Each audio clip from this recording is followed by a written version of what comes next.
maybe you've wondered why culty commenters culty comment, or you've wondered why do angry AAs or the AAs who appear angry or the people who are inside the AA ideology that are angry with your truth, your deconstructed truth, your deconstructed perspective on recovery or Alcoholics Anonymous, why do they get so angry?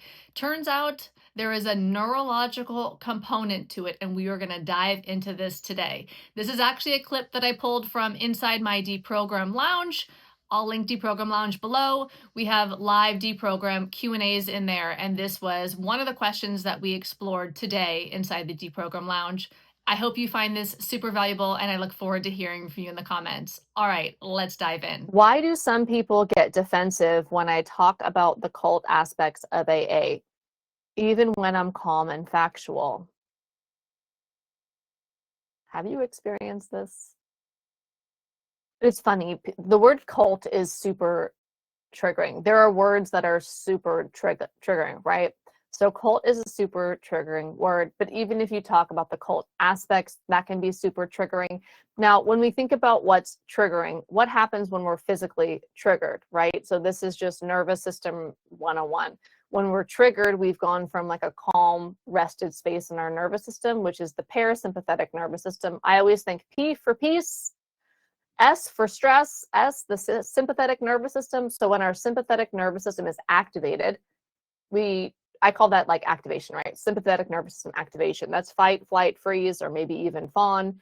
And so when we're triggered, what's triggered is our sympathetic nervous system. That's literally what it means. So that's because we've detected a threat in our environment. We've perceived a threat in our environment. When we perceive threats, it triggers our sympathetic nervous system so that we can fight, flight, freeze, or fawn. So people get triggered when we talk about the culty aspects of AA because it feels like a threat, and it is a threat when you're indoctrinated. Hearing things that were against the AA ideology or that poked holes in the AA ideology would be like a threat, because at that point, as a true believer or somebody deeper into the ideology, what's feeling unsafe to us, what's feeling like threatening to us, where it activates our nervous system, is because our identity is I'm an alcoholic, and this is true. My life depends upon this being true. My entire community, my tribe, which goes super deep. If we don't have a tribe, we're going to die, right? That's kind of in our DNA. So we need to fit into the tribe identity. My purpose, my entire life depends upon this ideology being true. So when somebody pokes holes into the ideology, they're poking holes at my identity, my survival, my tribe, maybe even my livelihood, maybe even community, all of the things. So it goes super deep. So it activates the nervous system. And depending upon how deep the belief was and how activated the nervous system is. So when we're activated in our nervous system, I don't know if you guys are familiar with Daniel Goleman's work. He wrote a book called, what's it called, Emotional Intelligence. And so he talks about something called amygdala hijack. Amygdala is a part of our brain. It's considered like an emotional part of our brain, like back here, where this is the logical, rational part of our brain, like our prefrontal cortex. So his terminology, amygdala hijack, I like it. So when we get triggered, when there's a threat, when we're in AA and someone pokes a hole in AA, we're no longer in our rational prefrontal cortex. This is where the seat of conscious choice is. This is where we can choose.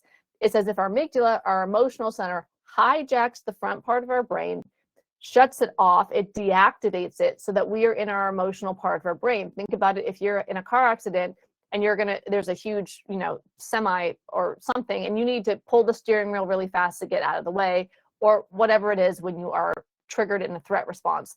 So maybe pulling the wheel all the way and spinning out and getting out of traffic, it saved your life. That was not a time for conscious choice. That was not a time for resting, digesting, ovulating, any of those things. That's not a parasympathetic nervous system time. That's a sympathetic nervous system time.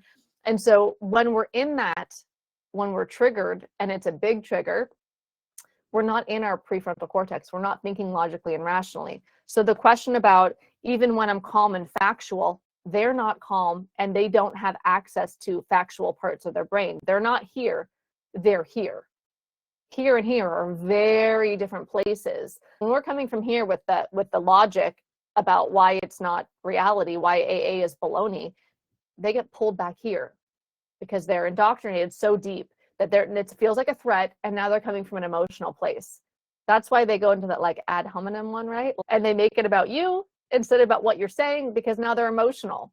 They're not rational. There's layers to it. It's nuanced. It's not black and white. We can recover from triggers, and we can recover in the moment and come back to our conscious choice and our rational prefrontal cortex, our logic and stuff. So it's not everybody, and it's not all the time, and there's varying degrees. But that's like, I guess, neurologically, the way that I understand it, why even when calm and logical, somebody who's deep in the ideology is experiencing it as a threat. That's also why I have a lot of empathy for the people who are being very reactive to calm, logical discussions on deprogramming AA, because I understand where they're coming from. They're coming from their amygdala. They're coming from their emotional brain. They're coming from the ideology. They're not coming from the part of themselves that's logical, rational, and has conscious choice. They're reacting.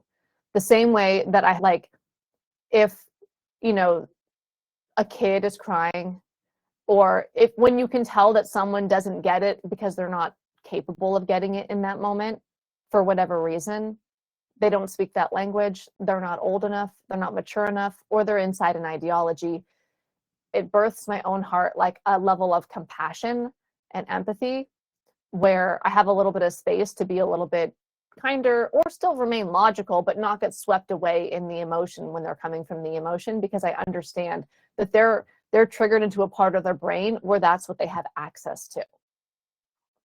And to me, that's the evolution. It's like to not get pulled in by the emotion of the people who are trapped in the ideology, because to me, there's no point. It's like, even when I reply to the comments of some people who are coming from, let's call it like their amygdala instead of their prefrontal cortex, when I reply for everybody else who's going to be in their prefrontal cortex reading the comments. I'm replying for the people who are deprogramming, because I'm usually giving links to other videos where it explains it, or I'm saying things in a logical, rational way, because I know that there's other people reading the comments that are going to be able to catch that vibe.